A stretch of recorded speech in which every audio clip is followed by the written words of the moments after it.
Hello, everybody.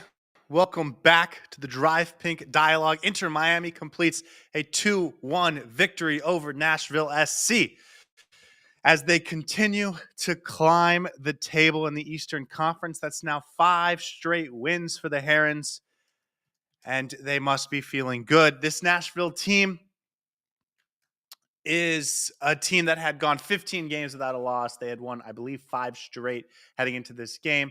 Inter Miami stays at 5th in the table, but gaining ground, and they still have all those games in hand. Obviously, this was a 6-point swing against Nashville, who looks like they will fall to 3rd in the Eastern Conference with a win from Philadelphia today. So, Inter Miami helping to shake up the Eastern Conference table. I'm your host, Scotty. This is the Raw Reaction. Saur will join us in a minute, I am sure. Back in MLS play. I think that's my first reaction. Inter Miami. They need Messi. And I mean, I know that sounds obvious, but there have been times where they've been able to be successful without him. But right now, they need him in a desperate way. He comes through again with another brace, 2 goals for the GOAT. 5th straight game with a brace, which is unbelievable to say out loud. I believe he now matches Sam Suarez for the top of the Golden Boot race. He's in MVP form. He looks great. He was gifted another goal in this game, which I have to tell you is not something I think other teams want to make a habit of. But either way, Inter Miami gets a 2-1 victory. Saur, how did you feel about that game? That was a good game. Very positive. I think largely positive. I have a few thoughts about how it could have been better, but I thought I saw some really, really good stuff. Um, Overall, went up against the second team in the East and made them seem very, very average. You were absolutely right about Sam Surridge. I thought very poor performance. Nashville didn't really threaten us either on transition or in terms of quality opportunities created in front of goal. I think that one opportunity that they had that Hani Mukhtar converted, brilliant cross, great goal. But other than that, I don't remember a moment where Ustari had anything to do. I know there might be a few comments saying that this was not a great game from Inter Miami. I think the game plan was there. A few things were lacking in terms of execution, but overall, I was much happier with this game than I was with the New England game. I saw a lot of good positive performances across the pitch, and I thought deserved winners at the end of the day. Of course, Messi with that beautiful free kick and a gifted goal, but I think Inter Miami came out to the better and got the 3 points onwards and upwards. Can I maybe contextualize this for myself in this Yes, conversation? Just please. thinking out loud. If we were at a point where we felt Inter Miami should dominate every game, and we thought this was absolutely by and far, far and away the best team in the league, I think in that circumstance, it's understandable to think this wasn't a particularly impressive performance. You get the win because Messi's gifted a goal. Suarez didn't look great. The defense was good, but it wasn't like a dominant performance. But that I think is only if you are far and away the best team in the league, and that's your standard and that's your expectation. And I don't think Inter Miami has earned that from its fans.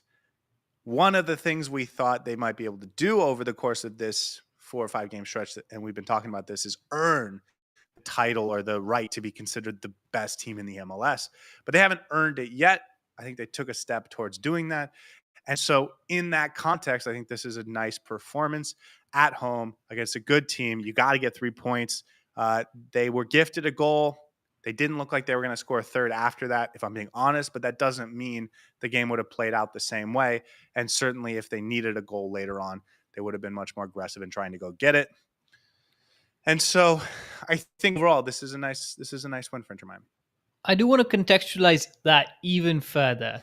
So, absolutely, I think we're not at a point where Inter Miami can go out and win every single game, but I still think that was a very controlled performance.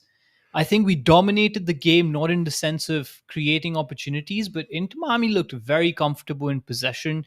Yes, there were spells where Nashville had a few opportunities, but that's That's allowed. Any team, no matter how dominant, is allowed performances during the game itself where you have spells where you may not be that good. But I didn't think this was like the New England game where Inter Miami looked lackluster or poor. I think we just had a very professional, very controlled game where we didn't even have to get out of the third gear at any point. So, if you talk about dominance, yes, it can be a dominating visual when you have your team constantly barraging the other team with opportunities on their goal. But I think Inter Miami realized that this Nashville team can be dangerous in certain moments, and they played very controlled. Now, whether that's the right approach or the wrong approach, that we can debate, and whether Inter Miami should be rolling over every team that they play, we can definitely have a discussion on that. But I think in this game, it was very controlled, at least from what I saw. Perhaps tomorrow when I see it, I'm going to have a different opinion, obviously. But I think Inter Miami did a lot of good things. I obviously texted you on the side about my feelings on Luis Suarez. I think that hampers Inter Miami's ability to actually dominate the ball in front of the goal. But overall, the midfield, the defense, I was very happy with. And I thought it was a largely positive performance, even though it may not have seemed that way with the scoreline. Well, thank you for contextualizing my context. You're And if welcome. you'll allow me to add some more context. Just So, kidding. There's an Inception joke in there somewhere. yeah. No, yeah, controlled, I think is the right way to put it. And so if you are Real Madrid playing Granada, you want it to be more than just controlled. But if you're just a good team playing another good team, then a controlled win is something to be proud and impressed by. So again, I think it's just a matter of your viewpoint. I think if you feel either way about this game, that's incredibly justified. Justin says that we're still playing bad. Anton nailed the score with a 2-1 win and a Messi brace. Lionel Messi. We've never been so reliant on him. He's never been the engine of the team quite like he is right now. We've won 5 games in a row, and I'm not sure we would have won any of them if he wasn't on the field for us. 5 in a row in the MLS. And he's gotten a brace in every game, and he's been crucial in all of our offense. I understand Mascherano not wanting to take him off the field because I don't know what we would look like without him on the field. Like he's been great, but I think he's also been everything or almost everything for Inter Miami.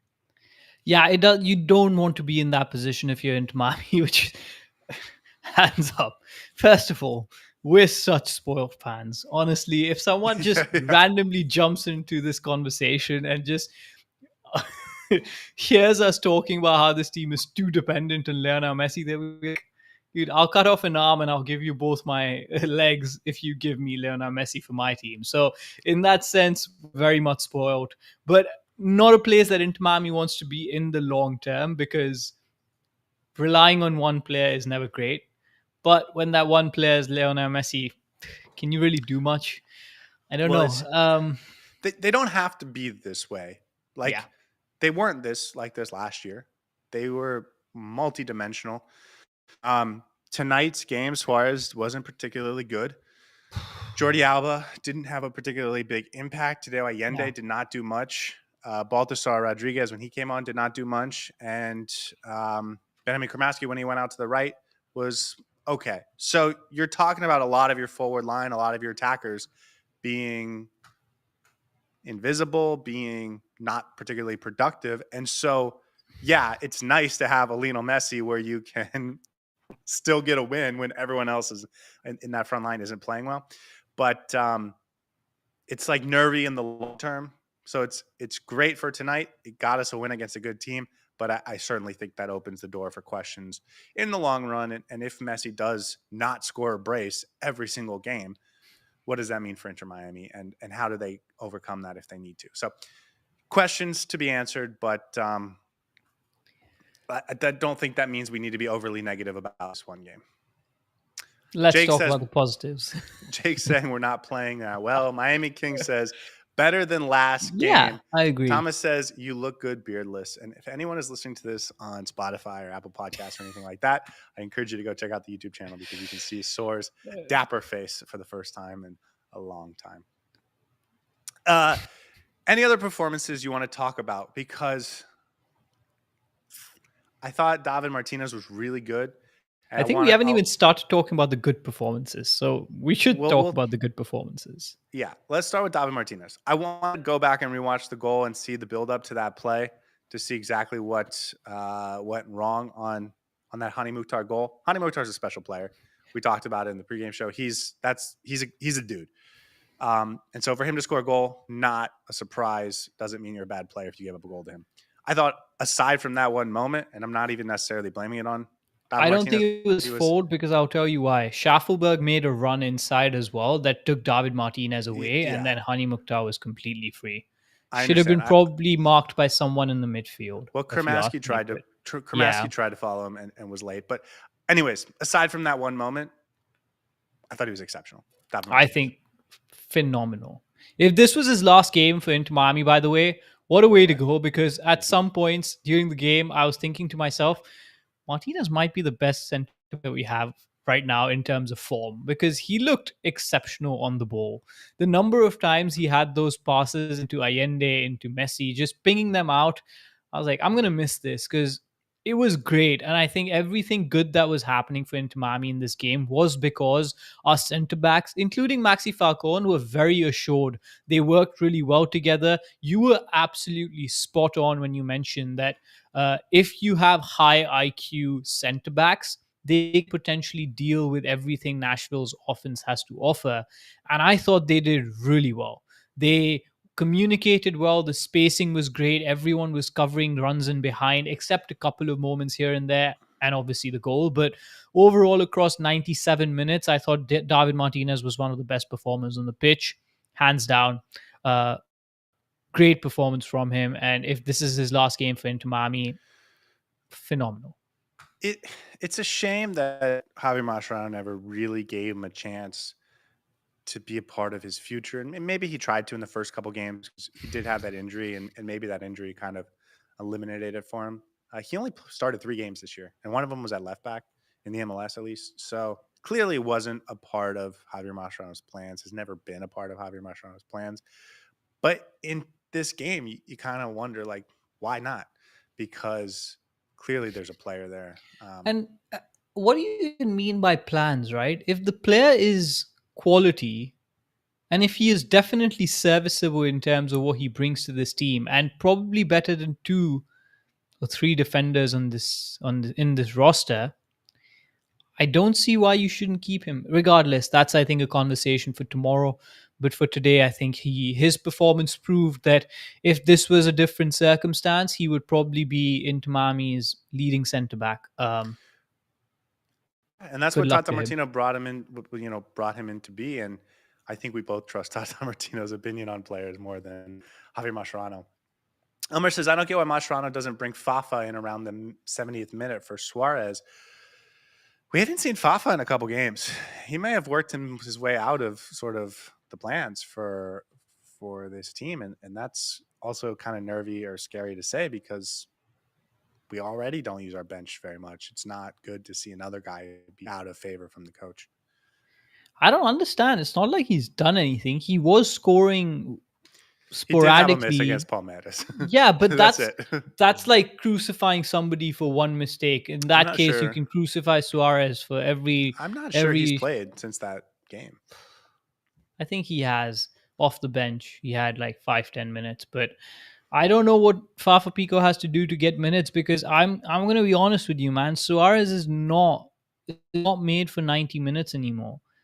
He costs our team so much control Well, in the game, and I can understand the debate about he only needs one moment to score, but I think now he needs like 6, 7, 8, 9 before he has a shot on target. And you're like, if this was anybody else in front of goal, they would have probably buried this. So I don't know what the upside is. I know you're going to talk about the Palmeiras goal, which I'll be honest is not I even won't. that great compared to you. Okay, first of all, it It's is great. not. You're the one who brought it up, first of all. No, I And know it because was you're going to great. bring it up, and No, I I wasn't going just to. Here's okay, what I was fair going to enough. say.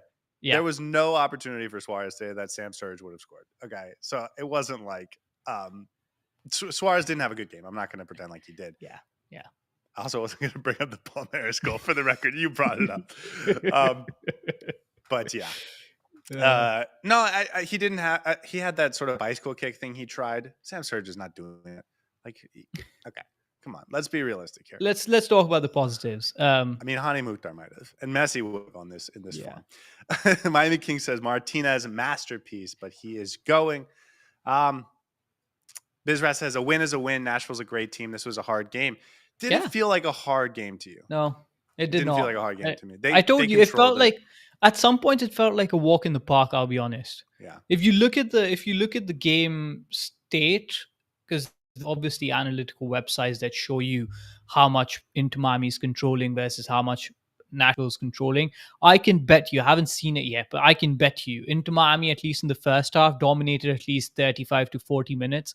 And then in the second half, we had like 50 to 60 percent of that. So like we were on full cruise control for majority of that game. I would say 80% of the game Inter Miami controlled. I agree, which I think is why it's disappointing that we weren't more aggressive Clinical in and trying front to of be goal. not even clinical. We didn't create a ton of chances, but more aggressive in trying to create chances and trying to score a third and trying to score a fourth and trying to score a fifth. Like I thought that was there for them in this game just because of how they matched up with the opponent. And they were clearly very comfortable with a 1-goal lead. And that feels like the type of tendency that we saw early in the season. And it led to problems the second Miami wasn't able to score as consistently as they had. So it's like a mindset, and it's a Javier Mascherano team thing because they were never like this last year or under Tata Martino. That makes me nervous. But I don't want to complain about it too much right now because we did just win against the second best team in the MLS by points. Thomas says we're not winning trophies and Suarez is cooked. Suarez is extremely washed, says Taran, One of those things is correct. that we're not winning trophies. No, no, that's not the one. Nick Smith says we won a meaningless game in the middle of the season. No need to think it. Doesn't matter to the playoffs, as we've clearly seen.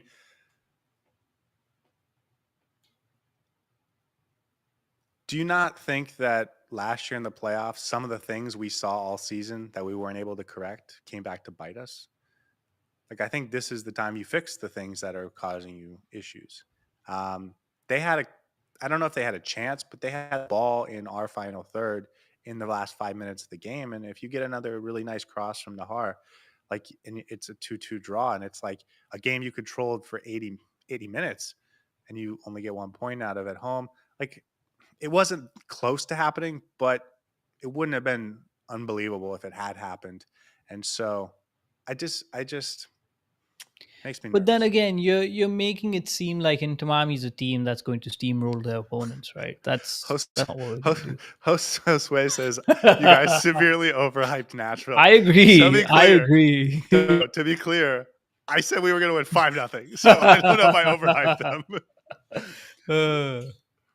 No, MSP but like says Miami this got lucky. conversation is based on our assumption that Inter Miami is going to steamroll. Like every team does that. Every team has moments that they have to dig down and suffer a little bit during games, and that's okay. Inter Miami is not a team that's going to steamroll their opponents for 90 minutes. But they should be. They should be. Yeah, They but should be. we're going back should to be. we're going They have back Lionel to Messi. They have you're Lionel gonna Messi, start who's you're giving gonna them start 2 goals a crying game. again. If Scotty, Lionel remember- Messi's giving you 2 goals every single game, you should be winning like 5-1 every single game. You remember how your emotions were when we were losing like every game back to back. So check your expectations again before you get back into the hellhole. B says, trust me, if there's no Messi in this team, the team cannot score. I Messi's agree. playing like a I god. agree.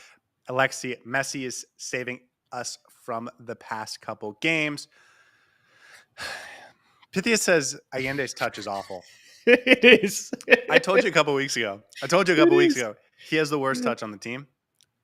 And it's, I don't like, maybe one of the goalkeepers has, maybe Will Yarbrough has worse touch than Tadeo Allende, but his touch is really poor. And it's weird to me because the strengths he has, he's actually pretty good. He's a really good ball striker. He does this low cross thing where he hits it hard and low, and it's dangerous. He had another one to Telasco Segovia today that Segovia couldn't put on target. So like he's got real skills, but the touch is just so bad. I don't think that makes him a terrible player, but certainly not well rounded. um, any thoughts on Allende's performance today? I didn't think he was particularly It was, great. yeah, it was bad. Can we talk about the good performances, please? Sure. Who's next on the players you want to talk about? Because Falcon? I thought we hit Martinez and Messi, and then it goes down pretty sharply from there. No, I don't think so. I thought Falcon was really good. Handled Yeah, I himself agree. really well I for a agree. majority of the game. I agree. Uh, Cello was actually surprisingly locked in, bullying his side of that pitch. I thought he had a really good game as well, much better from the last game.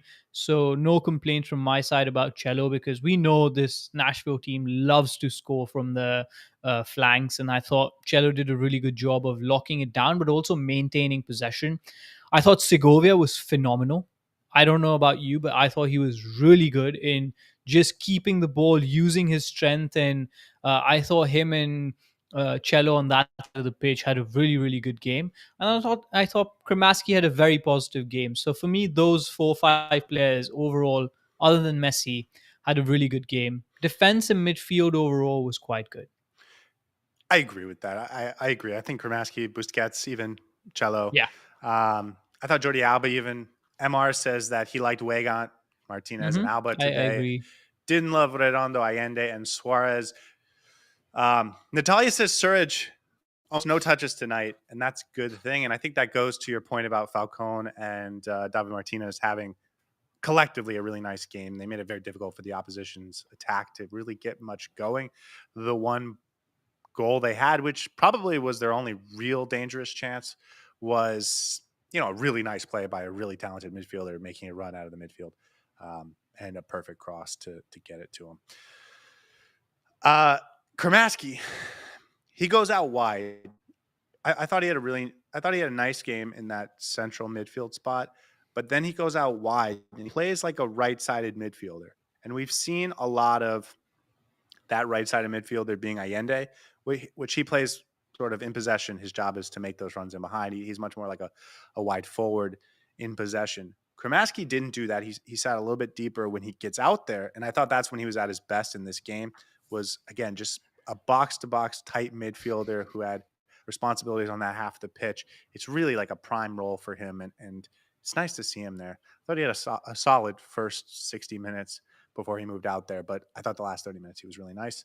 No, What do you think man, about his the counter substitutes? pressing, his Yeah, counter no, I know. pressing was phenomenal. Him and Segovia together with that counter press were just everywhere. And I think that was the game plan in general, that one person would go up to the ball and then would be supported by a second person to just win those second balls. And I thought that was a great game plan against this Nashville team.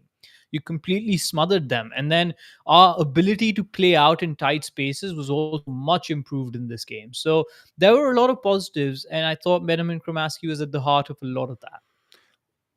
I agree. Let's talk about the substitutions, or more importantly, the coaching decisions, because I'm getting nervous again about Javier Mascherano. The substitutes today, Redondo and Baltasar, come on in the meaningful moments of the game. Um, the last two subs, Aviles in the 83rd minute for Suarez when you need to lock it down, and then in the 90th, 95th minute or whatever, Ryan Saylor came off for Cello.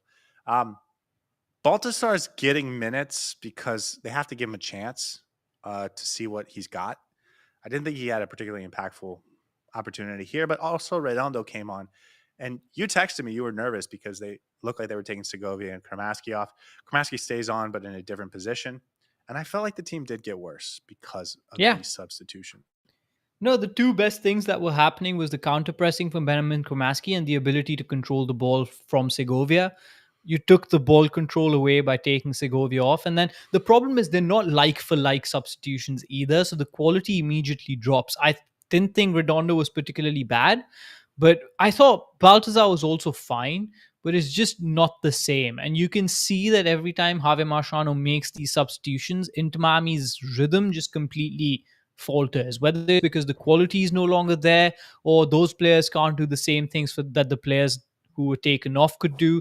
So a lot of question marks in that sense, but I think with the I'll be honest, with the sub options that we have, I think the only one I'm super comfortable making is Fafa Pico, Yeah, because but you I didn't know have that's to make not a going sub to there. affect exactly. I don't think it would have affected much. And I think he just constantly makes these subs at times when it just changes the game state. And I think these were today planned was still fine. substitutions. No, these were the Yeah. planned substitutions at the 60th minute, and it's just it's not showing a lot of control. And by the way, those subs were coming; they were ready to go, and then Messi scored the second goal. So they Yeah. come in when it's 2-1, but really it was 1-1 when the decision was made to bring them in. And if they do come in when it's 1-1, I don't know if Inter Miami really creates much offense after that. And then it kind of gets to this point that Nick Smith said, where he says our defense played very well, our offense. Well, let's just say we're spoiled that we have Messi. Um, they played too conservatively, I thought, in this game, the whole team, and I thought that's like coming from the coaching staff, and I think it's that the was a game same thing plan. we saw. I know, but Yeah. it's the same thing we saw when this team got itself into terrible form because they were too conservative, and Javier Mascherano had to rely on Messi going God mode to get this team out of bad form, and like it just feels like a misunderstanding of what this team can and should be. It's so annoying because this team did everything really well in the first and the second phases of the game. And then in the third phase, it almost felt like they were too afraid to pull the trigger. So what would happen was we would build out from the back really well. I thought Ustari, Maxi Falcone, Busquets coming in, splitting the centre backs, and David Martinez, very good on the ball. Nashville would press us. We would pass the ball in and around, have a really intricate play. If we were able to progress it, it would proceed to the second phase where Kremaski, Segovia, Messi would take over. Um, Either use the left back and the right back with Jordi Alba combining on that side and progress it up the pitch, or we would try to play it in between ourselves. As soon as we get into the final third, it just felt like either we picked the wrong pass or we were just too slow. It, if you had noticed, there's almost an instant every game where it feels like Inter Miami's on the ball, but everything around it just stops. And I'm thinking to myself, did the ref blow the whistle? Why are we so static? If you notice these things, this has happened over the last like 3 or 4 MLS games where Inter Miami just suddenly no movement on the ball. The player on the ball is just standing there. And you're like, did the ref blow the whistle? Are we not playing? What's going on? And then you realize it's just there's lack of movement, there's just static lethargy. And you're like, why? We could just literally run at the defense of the opposition and would create an opportunity for ourselves. And then the other element is we just constantly pass the ball to Messi as soon as we're in the final third. So, Wait, which is you fair. know He what else though? scores.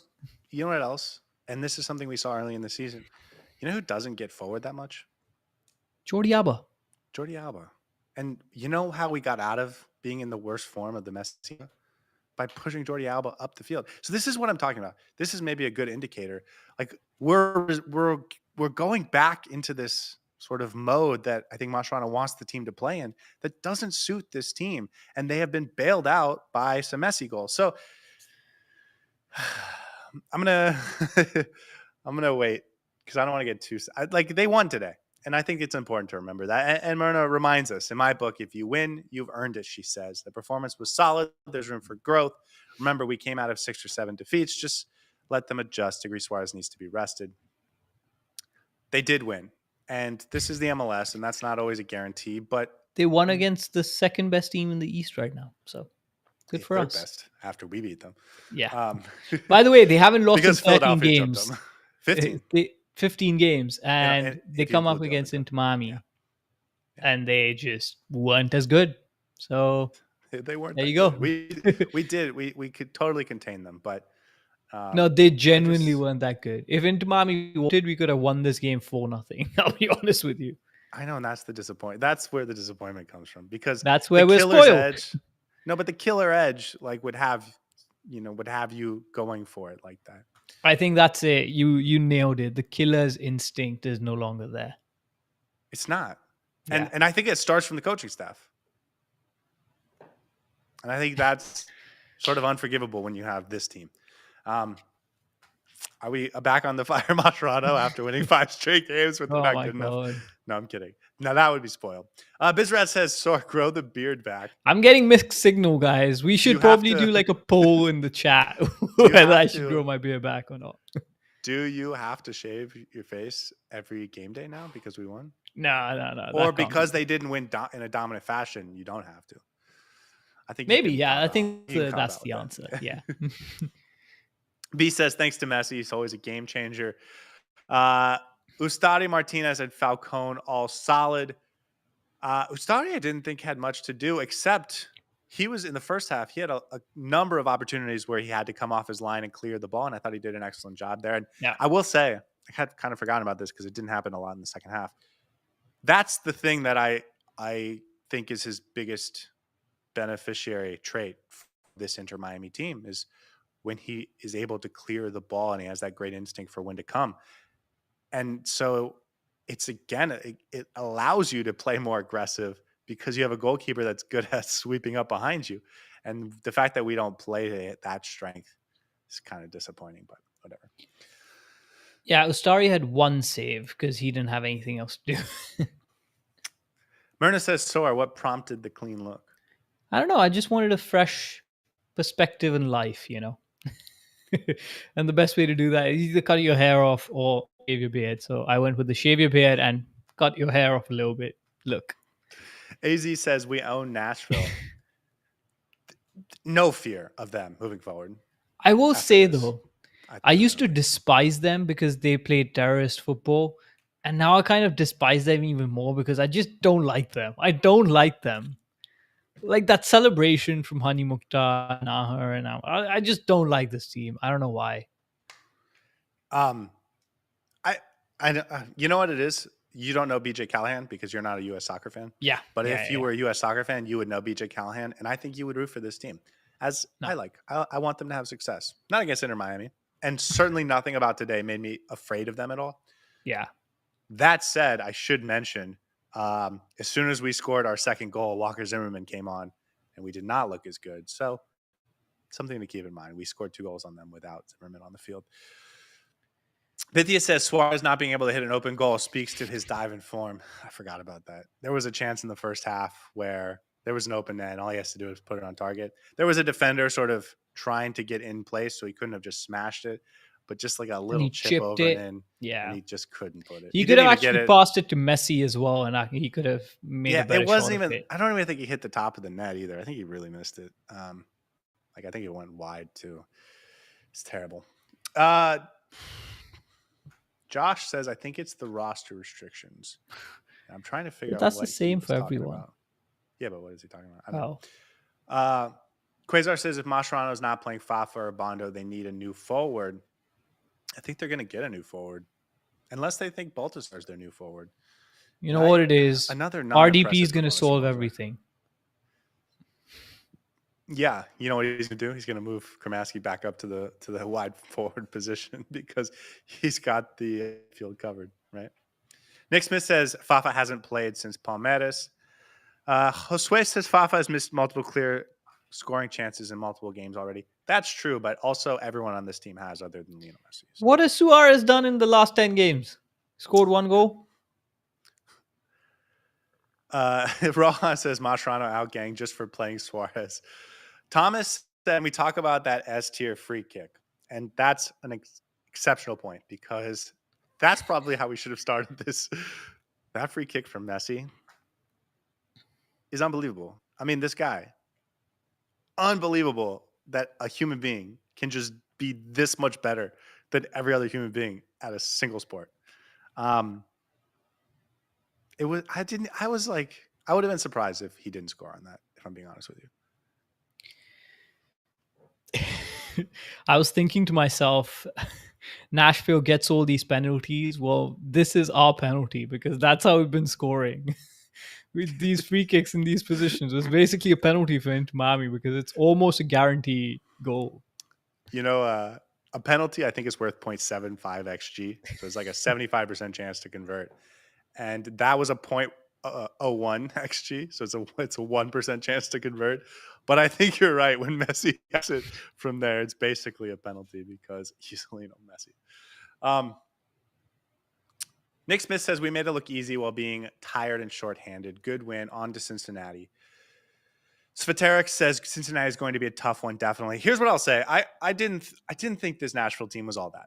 And I talked about that in the pregame show. And I think that played out. Schaffelberg, not great. I don't think Sam Surge is that good. Hani Mukhtar, I have a ton of respect for, and I think we saw why today. The defensive midfield pairing, who they've earned a lot of respect from Nashville fans, I thought looked like they were playing at a higher level than they're used to in this game. And the defense without Walker Zimmerman wasn't particularly impressive. And Joe Willis made a really bad mistake. Cincinnati's different. I think Cincinnati is the second most talented team in the league and behind Inter Miami. And I think we're up for a real challenge coming up in the midweek game. It's in Cincinnati, if I'm not mistaken, the first one. Yeah, first one. It is. Yeah, it's in TQL Stadium. That's on Wednesday. We've won 5 games in a row, but the way we won the last 2 makes me think we could either die on Wednesday or we can prove that we're the best team in the league, which is a pretty big gap. Yeah. Last time we went there, we lost 6-1. Last year, we lost 6-1 in Cincinnati. Rohan says last trophy was in 2023, but Josue says Mosh has the same amount of points at the same as last year. Yeah. The Tata Glaze is getting ridiculous. Interesting. Let me do a little research on that. So I will let you. No, that's actually true. It was said during the commentary as well. Inter Miami is at the exact same points level as they were last season when they ended up breaking the points record. So, I don't know, man. I think Suarez, of course, is going to start every single game, but it's getting more and more evident that without him on the pitch, Inter Miami can probably have a more dynamic front line. And I know it's never going to happen. I know till the time Suarez is in this team, he's going to start games. But that's just a conversation on a hill I'm willing to die on. So it is what it is. Okay, so last year, this was their 18th game today, I believe. That's 19th. It's the 19th game. Okay, last year, they played their 19th game on June 15th, and they had just lost to Atlanta and St. Louis City, or they got a draw against St. Louis City at home. So they just had 2 really bad results. They got 1 from 6. That led into this, whereas now Inter Miami's coming off of 5 straight wins. But also, that game was on June 1st of 2024. We're now July 12th, which means that moving forward, we have an unbelievably tight schedule that's going to be really difficult to replicate. So I appreciate the idea that, okay, they're on the same points and that deserves credit. They haven't scored nearly as many goals. They've given up more goals and they're in good form. So like the point where you're sort of making this reference is particularly good for this season and was particularly bad for last season. So I get it, but it's like, it's a cherry pick stat.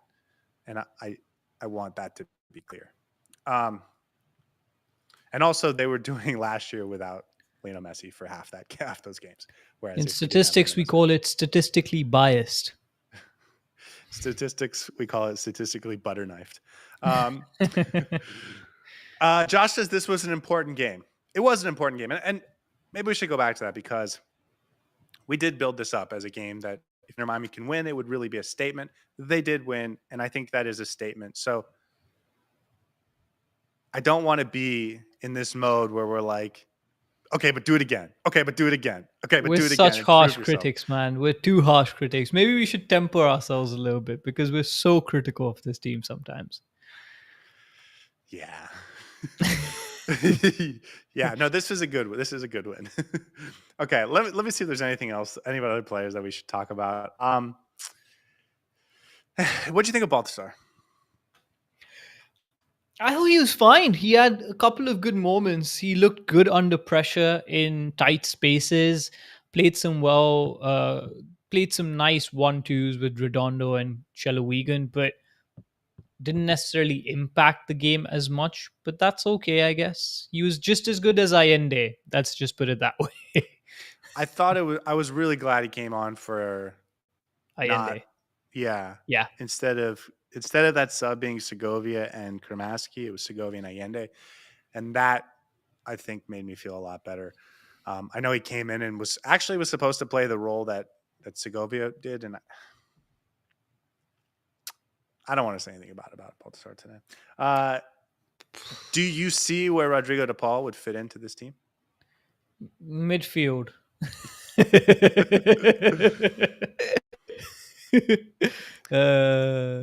Okay, I'm gonna run through the rest of the chats to see if there's anything else we should talk about. Sorry, I think Rodrigo De Paul is going to be a great ball winner. And I think the counter pressing that we're doing right now, if he's in the starting 11, that's going to go up exponentially.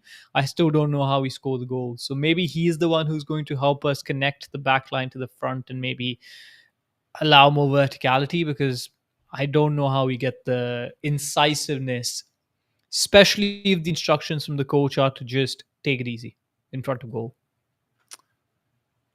Can you imagine if Lujan started this game instead of Martinez?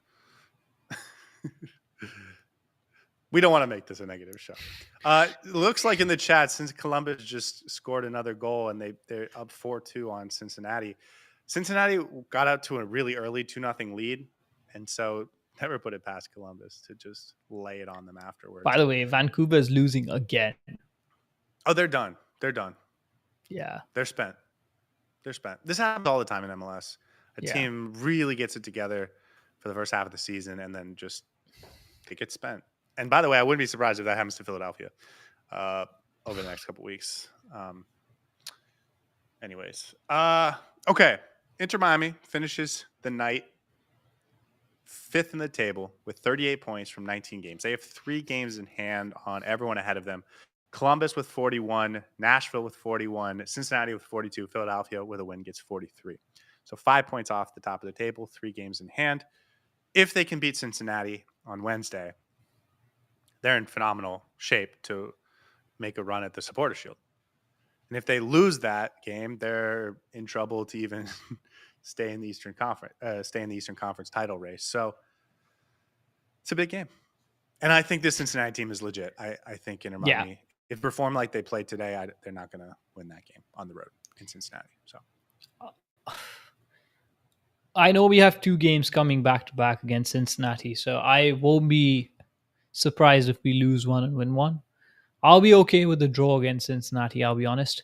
But of course, we're greedy fans, so when the game comes, I'm probably going to want us to win. But I think right now, if we get a draw against Cincinnati, I think that's a great result at this point in time.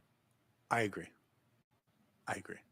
But you remember last year we went to Columbus, and that's the night we won the Supporter Shield. And it was like, we're ready to go beat Columbus. And it was like this huge moment. That's not what this feels like. Yeah, maybe but it's not going to, because that was, too early in the season. But because then if we win on Wednesday, we're going to be like, oh, we're playing Cincinnati again. We got to win this game as well. So like, there's a lot of football to play. There's so many games coming up. Yes, this is good to set ourselves up for success, but it's not success in itself. Against Columbus, there was tangible success at the end of the game. So that's why it felt like a big game.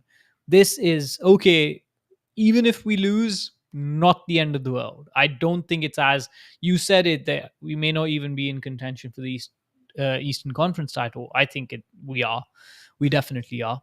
But anyways, let's see what happens on Wednesday, and we'll go from there. If Cincinnati beats us in both games, I think that's over. In both games, then yes, of course. Yeah.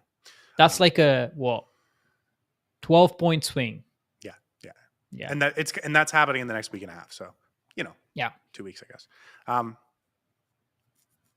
Hash says, and we can end on a little fun note. Hash says, how many players can IMCF sign?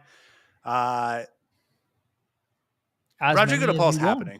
No, Rodrigo De Paul's happening. He's going to take up an international roster slot. A lot of people are saying he's coming on loan. I'm wondering if that's something I started by accident, by just speculating, and people are picking up on it. It's the only way I see this making sense, where he comes on loan for the rest of the season, with Inter Miami having a mandatory purchase option for whatever price Atletico Madrid wants. to trigger in January. And in exchange, Atletico Madrid will help us with the salary in the meantime so that we can keep him off DP status. That's the only way I can see this working. But maybe there's some roster rule or something that we don't know about, or a change that's about to happen that we don't know about. That said, regardless, it's happening. So what do we need for the rest of the roster? You need another starting striker for you? Yeah, a striker, a backup striker, No. a winger, another winger. I do think And they need a then- forward, though. Like, No, they if need you a can get forward. if you can get a striker, like a winger who can play as a striker, or a striker that can play as a winger, that can actually be a danger, goal threat forward that can change the game. Yeah. Like something that Segovia and Baldassar just aren't No. in terms of like having winger skills. And Mhm.